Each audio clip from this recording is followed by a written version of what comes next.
श्रीगणेशाय नमः। वागर्थाविव सम्पृक्तौ वागर्थप्रतिपत्तये जगतः पितरौ वन्दे पार्वती परमेश्वरौ। श्रीमद्भागवत महापुराण एकादश स्कंध दशम अध्याय लौकिक तथा पारलौकिक भोगों की असारता का निरूपण। ओम नमो भगवते वासुदेवाय। श्री भगवानुवाच मयोदिते स्ववहितः स्वधर्मेषु मदाश्रयः वर्णाश्रमकुलाचार मकामात्मा समाचरेत्। अन्वीक्षेत विशुद्धात्मा देहिनां विषयात्मनां गुणेषु तत्त्वध्यानेन सर्वारंभ विपर्ययम्। भगवान श्री कृष्ण कहते हैं, प्यारे उद्धव, साधक को चाहिए कि सब तरह से मेरी शरण में रहकर गीता पांचरात्र आदि में मेरे द्वारा उपदिष्ट अपने धर्मों का सावधानी से पालन करे। साथ ही जहाँ तक उनसे विरोध न हो वहाँ तक निष्काम भाव से अपने वर्ण, आश्रम और कुल के अनुसार सदाचार का भी अनुष्ठान करे। निष्काम होने का उपाय यह है कि स्वधर्मों का पालन करने से शुद्ध हुए अपने चित्त में यह विचार करे कि जगत के विषयी प्राणी शब्द, स्पर्श, रूप आदि विषयों को सत्य समझकर उनकी प्राप्ति के लिए जो प्रयत्न करते हैं उसमें उनका उद्देश्य तो यह होता है कि सुख मिले, परंतु मिलता है दुख। इसके संबंध में ऐसा विचार करना चाहिए कि स्वप्न अवस्था में और मनोरथ करते समय जागृत अवस्था में भी मनुष्य मन अनेक प्रकार के विषयों का अनुभव करता है, परंतु उसकी वह सारी कल्पना वस्तु शून्य होने के कारण व्यर्थ है। वैसे ही इंद्रियों के द्वारा होने वाली भेद बुद्धि भी व्यर्थ ही है, क्योंकि यह भी इंद्रिय जन्य और नाना वस्तु विषयक होने के कारण पूर्ववत असत्य ही है। जो पुरुष मेरी शरण में है उसे अंतर्मुख करने वाले निष्काम अथवा नित्य कर्म ही करने चाहिए। उन कर्मों का बिल्कुल परित्याग कर देना चाहिए जो बहिर्मुख बनाने वाले अथवा सकाम हों। जब आत्मज्ञान की उत्कट इच्छा जाग उठे तब तो कर्म संबंधी विधि विधानों का भी आदर नहीं करना चाहिए। अहिंसा आदि यमों का तो आदर पूर्वक सेवन करना चाहिए, परंतु शौच, पवित्रता आदि नियमों का पालन शक्ति के अनुसार और आत्मज्ञान के विरोधी न होने पर ही करना चाहिए। जिज्ञासु पुरुष के लिए यम और नियमों के पालन से भी बढ़कर आवश्यक बात यह है कि वह अपने गुरु की, जो मेरे स्वरूप को जानने वाले और शांत हों, मेरा ही स्वरूप समझकर सेवा करे। शिष्य को अभिमान न करना चाहिए। वह कभी किसी से डाह न करे, किसी का बुरा न सोचे। वह प्रत्येक कार्य में कुशल हो, उसे आलस्य छू न जाए, उसे कहीं भी ममता न हो। गुरु के चरणों में दृढ़ अनुराग हो, कोई काम हड़बड़ाकर न करे, उसे सावधानी से पूरा करे। सदा परमार्थ के संबंध में ज्ञान प्राप्त करने की इच्छा बनाए रखे।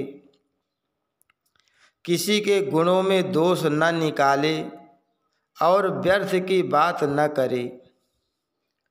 जिज्ञासु का परम धन है आत्मा, इसलिए वह स्त्री, पुत्र, घर, खेत, स्वजन और धन आदि संपूर्ण पदार्थों में एक सम आत्मा को देखे और किसी में कुछ विशेषता का आरोप करके उससे ममता न करे, उदासीन रहे। उद्धव, जैसे जलने वाली लकड़ी से उसे जलाने और प्रकाशित करने वाली आग सर्वथा अलग है, ठीक वैसे ही विचार करने पर जान पड़ता है कि पंचभूतों का बना स्थूल शरीर और मन, बुद्धि आदि 17 तत्वों का बना सूक्ष्म शरीर दोनों ही दृश्य और जड़ हैं तथा उनको जानने और प्रकाशित करने वाला आत्मा साक्षी एवं स्वयं प्रकाश है। शरीर अनित्य, अनेक एवं जड़ है, आत्मा नित्य एवं एक एवं चेतन है। इस प्रकार देह की अपेक्षा आत्मा में महान विलक्षणता है। अतएव देह से आत्मा भिन्न है। जब आग लकड़ी में प्रज्वलित होती है तब लकड़ी के उत्पत्ति, विनाश, बड़ाई, छोटाई और अनेकता आदि सभी गुण वह स्वयं ग्रहण कर लेती है। परंतु सच पूछो तो लकड़ी के उन गुणों से आग का कोई संबंध नहीं है। वैसे ही जब आत्मा अपने को शरीर मान लेता है तब वह देह के जड़ता, अनित्यता, स्थूलता, अनेकता आदि गुणों से सर्वथा रहित होने पर भी उनसे युक्त जान पड़ता है। ईश्वर के द्वारा नियंत्रित माया के गुणों ने ही सूक्ष्म और स्थूल शरीर का निर्माण किया है। जीव को शरीर और शरीर को जीव समझ लेने के कारण ही स्थूल शरीर के जन्म, मरण और सूक्ष्म शरीर के आवागमन का आत्मा पर आरोप किया जाता है। जीव को जन्म मृत्यु रूप संसार इसी भ्रम अथवा अध्यास के कारण प्राप्त होता है। आत्मा के स्वरूप का ज्ञान होने पर उसकी जड़ कट जाती है। प्यारे उद्धव, इस जन्म मृत्यु रूप संसार का कोई दूसरा कारण नहीं, केवल अज्ञान ही मूल कारण है। इसलिए अपने वास्तविक स्वरूप को, आत्मा को जानने की इच्छा करनी चाहिए। अपना यह वास्तविक स्वरूप समस्त प्रकृति और प्राकृत जगत से अतीत, द्वैत की गंध से रहित एवं अपने आप में ही स्थित है। उसका और कोई आधार नहीं है। उसे जानकर धीरे धीरे स्थूल शरीर, सूक्ष्म शरीर आदि में जो सत्यत्व बुद्धि हो रही है उसे क्रमशः मिटा देना चाहिए। यज्ञ में जब अरणि मंथन करके अग्नि उत्पन्न करते हैं तो उसमें नीचे ऊपर 2 लकड़ियां रहती हैं और बीच में मंथन काष्ठ रहता है, वैसे ही विद्या रूप अग्नि की उत्पत्ति के लिए आचार्य और शिष्य तो नीचे ऊपर की अरणियाँ हैं तथा उपदेश मंथन काष्ठ है। उनसे जो ज्ञानाग्नि प्रज्वलित होती है वह विलक्षण सुख देने वाली है। इस यज्ञ में बुद्धिमान शिष्य सद्गुरु के द्वारा जो अत्यंत विशुद्ध ज्ञान प्राप्त करता है वह गुणों से बनी हुई विषयों की माया को भस्म कर देता है। तत्पश्चात वे गुण भी भस्म हो जाते हैं जिनसे कि यह संसार बना हुआ है। इस प्रकार सबके भस्म हो जाने पर जब आत्मा के अतिरिक्त और कोई वस्तु शेष नहीं रह जाती तब वह ज्ञानाग्नि भी ठीक वैसे ही अपने वास्तविक स्वरूप में शांत हो जाती है जैसे समिधा न रहने पर आग बुझ जाती है। यहाँ तक यह बात स्पष्ट हो गई कि स्वयं प्रकाश ज्ञान स्वरूप नित्य एक ही आत्मा है। कर्तृत्व भोक्तृत्व आदि धर्म देह के कारण हैं। आत्मा के अतिरिक्त जो कुछ है सब अनित्य और मायामय है। इसलिए आत्मज्ञान होते ही समस्त विपत्तियों से मुक्ति मिल जाती है। प्यारे उद्धव, यदि तुम कदाचित कर्मों के कर्ता और सुख दुखों के भोक्ता, जीवों को अनेक तथा जगत काल वेद और आत्माओं को नित्य मानते हो, साथ ही समस्त पदार्थों की स्थिति प्रवाह से नित्य और यथार्थ स्वीकार करते हो तथा यह समझते हो कि घट पट आदि बाह्य आकृतियों के भेद से उनके अनुसार ज्ञान ही उत्पन्न होता और बदलता रहता है, तो ऐसे मत के मानने से बड़ा अनर्थ हो जाएगा।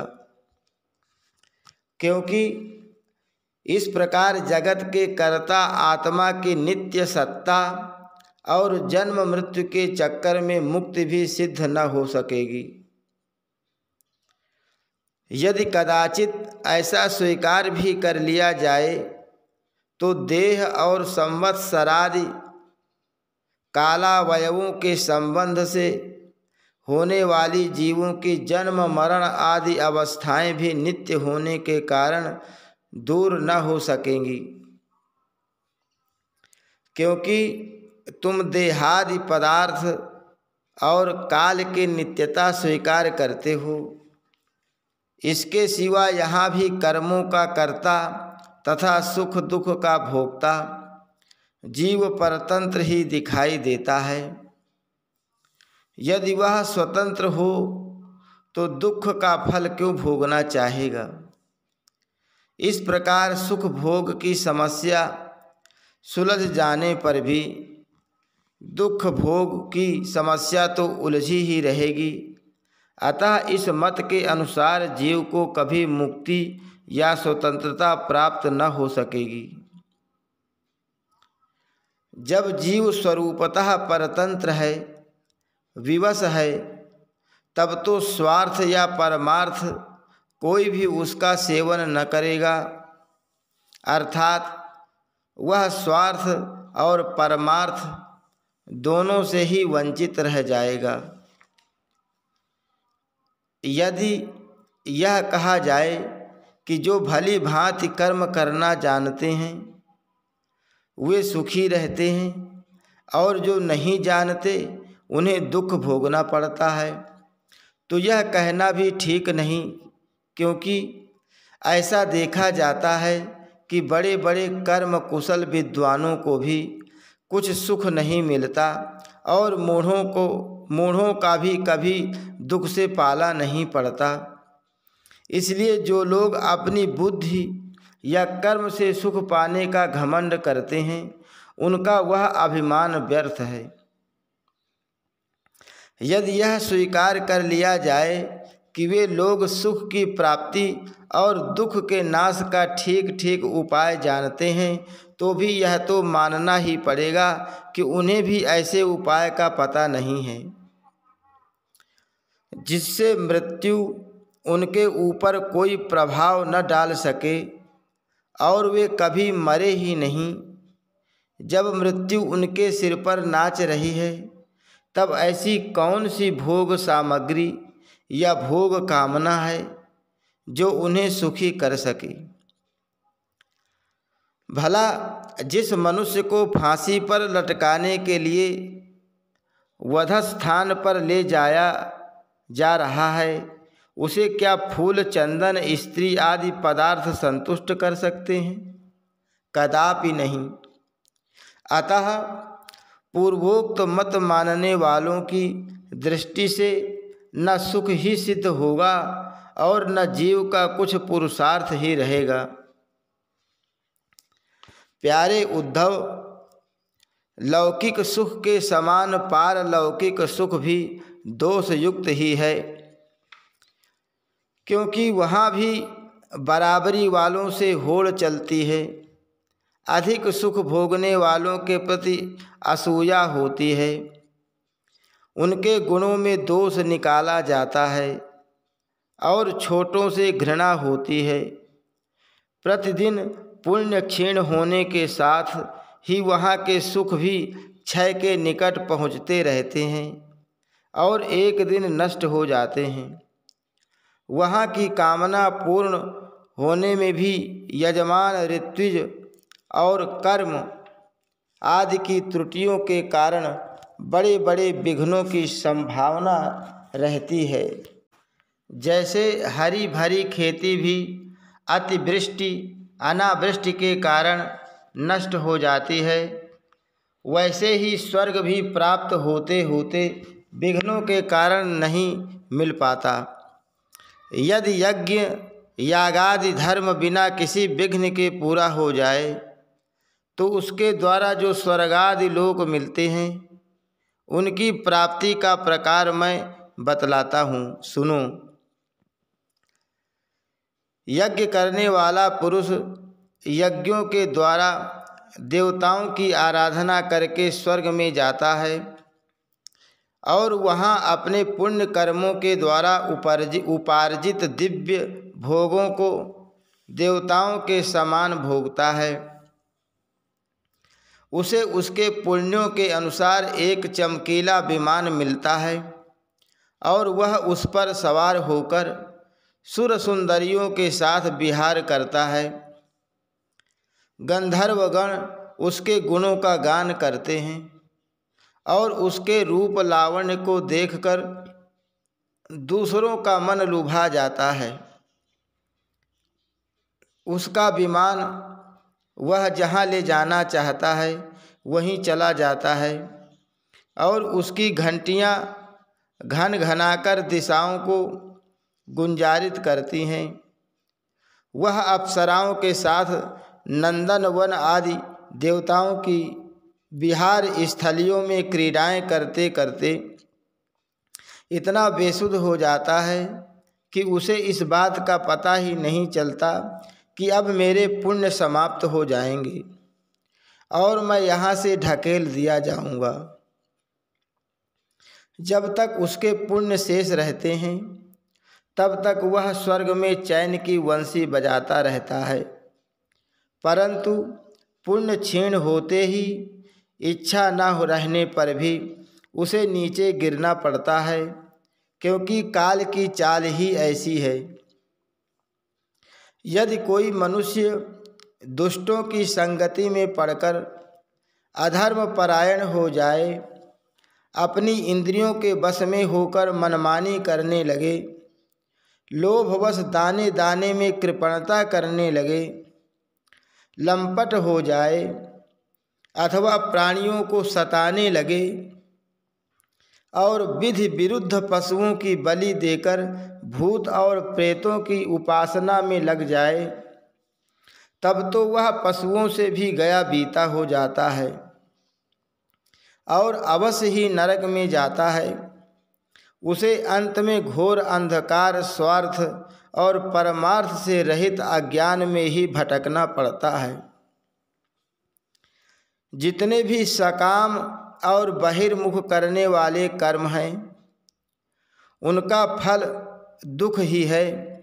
जो जीव शरीर में अहंता ममता करके उन्हीं में लग जाता है, उसे बार बार जन्म पर जन्म और मृत्यु पर मृत्यु प्राप्त होती रहती है। ऐसी स्थिति में मृत्यु धर्मा जीव को क्या सुख हो सकता है। सारे लोक और पर लोकपालों की आयु भी केवल एक कल्प है, इसलिए मुझसे भयभीत रहते हैं।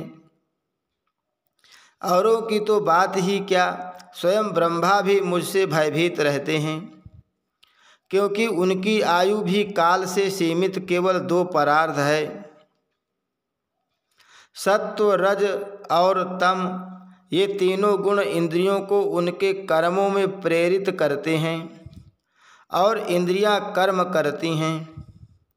जीव अज्ञानवश सत्व रज आदि गुणों और इंद्रियों को अपना स्वरूप मान बैठता है और उनके किए हुए कर्मों का फल सुख दुख भोगने लगता है।